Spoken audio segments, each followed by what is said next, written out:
အင်္ဂါသာသမီများအတွက်2026ခုနှစ်မတ်လတလတာကန်ဇာတာဟောဇရန်ဖြစ်ပါတယ်အင်္ဂါသာသမီများဟာဆိုရင်ဖြင့်ယခုမတ်လတလတာအတွင်းမှာရွှေနဲ့ပတ်သက်တဲ့လုပ်ငန်းများဆက်သွယ်ရေးနဲ့ပတ်သက်တဲ့လုပ်ငန်းများအထူးအကျိုးပေးနေတဲ့ကာလဖြစ်ပါတယ်စက်ပစ္စည်းများဆန်စီတို့ကဲ့သို့သောအင်္ဂါနံပစ္စည်းများစားတောက်ကုန်ပစ္စည်းများရောင်းချခြင်းအဖြစ်လည်းအထူးကောင်းကျိုးရရှိနိုင်တဲ့ကာလဖြစ်ပါတယ်တနင်္ဂနွေနံသင့်ပစ္စည်းများရောင်းချသူများအနေနဲ့ကတော့ဆုံးရှုံးမှုများလုပ်ငန်းရနာမျိုးများရှိနိုင်လို့အထူးသတိထားလောက်ကဂရုပြုလောက်ကိုင်းရမယ်ကာလဖြစ်ပါတယ်သူတစ်ပါးအတွက်ငွေကြေးကိုကအာမခံပေးရမယ်ဆိုရင်လဲရှောင်ကျဉ်ပေးရမယ်ကာလဖြစ်ပါတယ်ပြဿနာတက်ပါတယ်ကိုကစိုက်ပြီးရောရတတ်တဲ့ကာလဖြစ်ပါတယ်အင်္ဂါသားသမီးများအနေနဲ့ငွေကြေးပိုင်းဆိုင်ရာပြဿနာဖြစ်ပေါ်နိုင်တဲ့ကာလဖြစ်တာမို့ငွေကြေးမတည်ငြိမ်တဲ့လုပ်ငန်းများမလုပ်ကိုင်သင့်သေးပါဘူးအင်္ဂါသားသမီးများအနေနဲ့ယခုတလဒါဟာအလုတ်မှာသူများကြောင့်အခက်အခဲမှာဖြစ်ပေါ်နိုင်တဲ့ကာလဖြစ်ပါတယ်အလုတ်အကိုင်ပါတာတွေအလုတ်အကိုင်ရနာတွေအလုတ်မှာရန်ပေါ်တာတွေဖြစ်တတ်တဲ့ကာလဖြစ်ပါတယ်မိတ်ဆွေအပေါင်းအသင်းများနဲ့ပြဿနာဖြစ်တတ်လမ်းခွဲရတတ်တဲ့ကာလဖြစ်တဲ့အထက်လူကြီးများရဲ့အထင်အမြင်လွဲမှားမှုခံရတတ်တဲ့ကာလဖြစ်တဲ့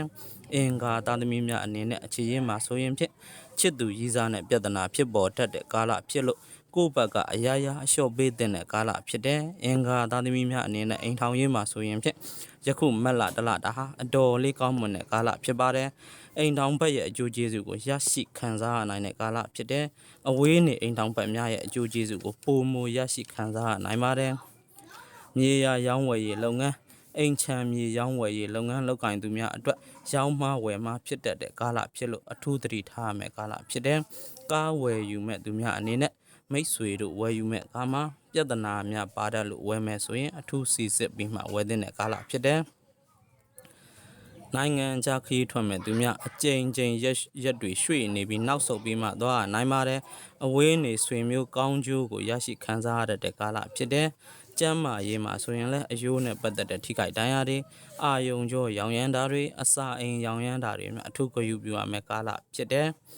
အမီတို့ရဲ့အင်အားနဲ့ထပ်မံခွဲခြားရမယ်ဆိုရင်အင်္ဂါအစအင်္ဂါအဆုံးအမီရှင်များကတော့ကန်စာတာတော်လေးကောင်းမွန်တဲ့ကာလဖြစ်တဲ့ကိုကြိုးစားရင်ကြိုးစားသလားအောင်မြင်မှုလက်ပေါ်မှုများကိုရရှိနိုင်တဲ့ကာလဖြစ်တဲ့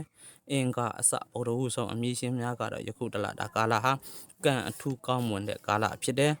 အသင်အဖွဲ့အစည်းတွေနဲ့ပတ်သက်ပြီးအထူးအောင်မြင်ပြောရွှင်ရမယ့်ကာလဖြစ်တဲ့အစုဇာလုပ်ငန်းများအထူးအကျိုးပေးကောင်းမွန်ပါတယ်သာသမီရတနာရရှိနိုင်တဲ့ကာလဖြစ်တဲ့အင်္ဂါအစဂျာတာပရိအဆုံးအမည်ရှင်များကတော့ယခုတလတာကာလမှာအစင်မပြေမှုများဖြစ်ပေါ်နိုင်လို့အထူးသတိထားဂရုပြုသတိထားလောက်ကင်ရမယ့်ကာလဖြစ်တဲ့စိတ်ညစ်စရာဒေါသဖြစ်စရာများပြားနိုင်တဲ့ကာလဖြစ်တဲ့အင်္ဂါအစတောက်ကြအဆုံးအမည်ရှင်များကတော့စီးပွားရေးမှာဆိုရင်အကြိမ်ကြိမ်ကြိုးစားရုန်းကန်ရမယ့်ကာလဖြစ်တဲ့အိမ်ထောင်ရေးကောင်းမွန်ပါတယ်အင်္ဂါအစစနေအဆုံးအမည်ရှင်များအနေနဲ့ဒီကာလမှာဘာသာရေးကိုကြိုးစားလုပ်ကိုင်တဲ့ကာလဖြစ်တဲ့အလုတ်မှာငွေကြေးကိစ္စများဖိအားတွေများပြနိုင်တဲ့ကာလဖြစ်တဲ့အင်္ဂါအစတနင်္ဂနွေအဆုံးအမည်ရှင်များအနေနဲ့စိတ်ညစ်တာတွေအလိုလိုနေရင်စိတ်တိုးတာတွေစိတ်တွေအထူးလေးနေတာတွေဖြစ်ပေါ်နိုင်တဲ့ကာလဖြစ်တဲ့အိမ်မှာအိမ်တွင်းရေးပြဿနာတွေဖြစ်ပေါ်နိုင်တဲ့ကာလဖြစ်တဲ့အလုတ်အကိုင်းတွေသူတစ်ပါးကြောင့်ရနာရတဲ့ကာလဖြစ်တဲ့အရက်ကြောင့်ယောဂရတဲ့ကာလဖြစ်လို့အထူးသတိထားရှောင်ကျဉ်တဲ့ကာလဖြစ်တဲ့ငွေထွက်ထူးများပြားနိုင်တဲ့ကာလဖြစ်တဲ့ငွေကြွေးဟောင်းဆုံးရှုံးနိုင်တဲ့ကာလဖြစ်တဲ့အင်္ဂါအစတနင်္လာအဆုံးအမည်ရှင်များပတ်ဝန်းကျင်ကြောင့်သွေးထွက်တန်ရုပ်ဖြစ်တတ်တဲ့ကာလဖြစ်တဲ့ကိုယ်အပေါင်းအသင်းတငယ်ချင်းမိတ်ဆွေတွေကြောင့်ငွေကြေးပြဿနာတက်တဲ့ကာလဖြစ်တဲ့ကျန်းမာရေးပြဿနာများဖြစ်ပေါ်တတ်တဲ့ကာလဖြစ်တဲ့အမှုအခင်းများရင်ဆိုင်ရတတ်တဲ့ကာလဖြစ်လို့ငွေကြေးကိစ္စအလုပ်ကိစ္စတွေမှာအမှားအယွင်းမရှိအောင်အထူးသတိထားကြော်ဖြတ်တဲ့ကာလဖြစ်တဲ့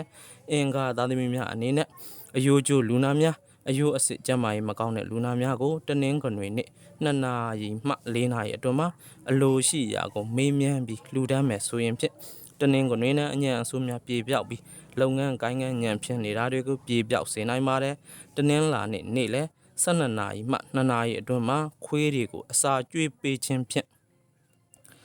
ငွေကြေးပိုင်းဆိုင်ရာပြဿနာများရော့ပါပြောက်ကွယ်ပြီးစိတ်ဤချမ်းသာမှုများရရှိနိုင်ပါတယ်အင်္ဂါသားသမီးများအနေဖြင့်ယခုမတ်လတလတာကာလမှာရွှတ်လှပန်းကိုဖះမှာလှူဒန်းပေးခြင်းကိုယ့်ရဲ့အလုပ်စပွဲတွေဈေးရောက်တဲ့ဈေးဆိုင်ဆိုင်ခန်းတွေမှာရွှတ်လှပန်းအိုးများထိုးပေးခြင်းဖြင့်လည်းအထူးကံကောင်းခြင်းများကိုရရှိစေနိုင်ပါတယ်အင်္ဂါသားသမီးများအတွက်2026ခုနှစ်မတ်လတလတာကန်စာတာဟောစရန်ဖြစ်ပါတယ်အင်္ဂါသားသမီးများအားလုံးကိုယ်ဤစိတ်ချမ်းသာခြင်းစိတ်ဤချမ်းသာခြင်းနဲ့ပြည့်စုံကြပါစေ